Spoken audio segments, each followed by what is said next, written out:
Je me présente, je m'appelle Guylaine Issenut, je suis avocate en droit de la santé et en droit pharmaceutique, associée au sein du cabinet LMT Avocats. Je suis également membre du CODEM, le comité d'éthique et de déontovigilance des entreprises du médicament, et formatrice au sein de l'IFIS. Je suis formatrice à l'IFIS depuis juillet 2021. J'ai en charge le stage LEA. Qu'est-ce que c'est le stage LEA? C'est une formation d'une journée et demie sur le dispositif d'encadrement des avantages et le dispositif transparence. Je co-anime cette formation avec Vincent Bouquet, qui est pharmacien responsable au sein d'un laboratoire, ce qui nous permet finalement d'avoir une vision très complémentaire des enjeux liés à l'application de ces deux dispositifs. À travers cette formation, on cherche vraiment à développer la capacité des participants à maîtriser le risque en se posant les bonnes questions. Et c'est vraiment à travers l'articulation des différentes notions qu'on amène les participants finalement à sécuriser leur prise de décision.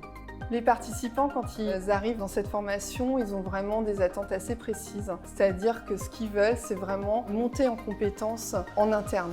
La plupart des questions des participants lors de cette formation portent sur finalement quel avantage je dois déclarer, auprès de quelle autorité, est-ce que je suis sur la plateforme IDAE 2 pour les médecins ou est-ce que je suis sur la plateforme EPS pour tout ce qui n'est pas médecin, et quel avantage je dois publier sur la base transparence, en sachant que ces deux dispositifs n'ont pas le même champ d'application, ce qui finalement peut être confusant. Durant les formations, notre objectif, comme je vous le disais, c'est vraiment d'amener le participant à une autonomie dans sa prise de décision. On passe beaucoup de temps là-dessus, c'est définir l'interaction, définir le bénéficiaire, définir la personne qui octroie l'avantage, définir l'objectif de l'interaction pour identifier le cadre réglementaire qui trouve à s'appliquer. Durant la formation, nous avons des outils pédagogiques pour justement atteindre cet objectif de sécuriser, d'autonomiser les participants. On a mis en place des outils qu'on a co-construits avec les participants de décision, c'est-à-dire que typiquement, on a créé un logigramme qui permet, sur une slide, une arborescence de décision et finalement, dans leur quotidien, dans leur pratique quotidienne, ils répondent à chacune des questions et ça leur permet d'identifier finalement ce fameux cadre réglementaire qui est applicable.